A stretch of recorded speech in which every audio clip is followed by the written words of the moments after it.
America ने 9/11 आतंकी हमले के 20 साल पूरे कर लिए। इस हमले में तकरीबन 3000 लोगों की जान चली गई थी। हमले की 20वीं बरसी पर FBI ने शनिवार को 16 पन्नों के सीक्रेट दस्तावेज जारी किए। आइए आपको बताते हैं कि अमेरिका के ये नए खुफिया दस्तावेज आखिरकार किस बारे में हैं। 11 सितंबर 2001 को हुए आतंकी हमले में 2 सऊदी हाईजैकर्स को दिए गए लॉजिस्टिकल सपोर्ट के बारे में हैं ये डॉक्यूमेंट्स। दस्तावेजों में सऊदी सहयोगियों के साथ हाईजैकर्स के संपर्कों के बारे में बताया गया है, लेकिन इस बात का कोई सबूत नहीं मिला है कि इस साजिश में सऊदी की सरकार भी शामिल थी।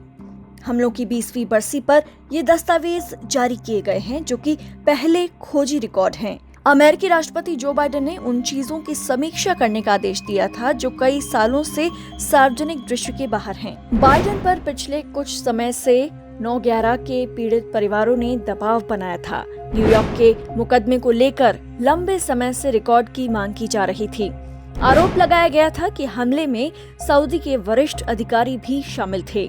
आतंकी हमलों में शामिल होने के आरोपों से सऊदी सरकार लगातार इनकार करती आई है।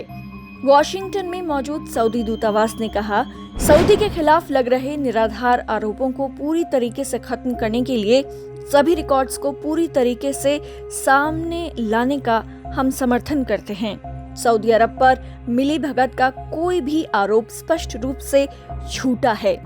बाइडेन ने पिछले हफ्ते न्याय विभाग और दूसरी एजेंसियों को जांच दस्तावेजों के डिक्लासिफिकेशन समीक्षा करने और अगले 6 महीनों में उसे जारी करने का आदेश दिया था।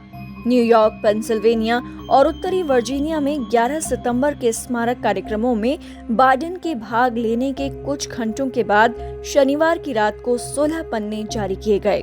पीड़ितों के रिश्तेदारों ने पहले औपचारिक कार्यक्रमों में बाइडेन की उपस्थिति पर आपत्ति जताई थी और दस्तावेजों को जल्द से जल्द जारी करने को कहा था। जारी किए गए संशोधित रिकॉर्ड्स में एक व्यक्ति के साथ साल 2015 के इंटरव्यू का जिक्र है, जो अमेरिकी नागरिकता के लिए आवेदन कर रहा था और सालों पहले उसने सऊदी नागरिकों के साथ बार बार संपर्क किया था। इसके बाद जांचकर्ताओं ने कहा कि कई हाईजैकर्स को महत्वपूर्ण लॉजिस्टिकल सपोर्ट दिया गया था।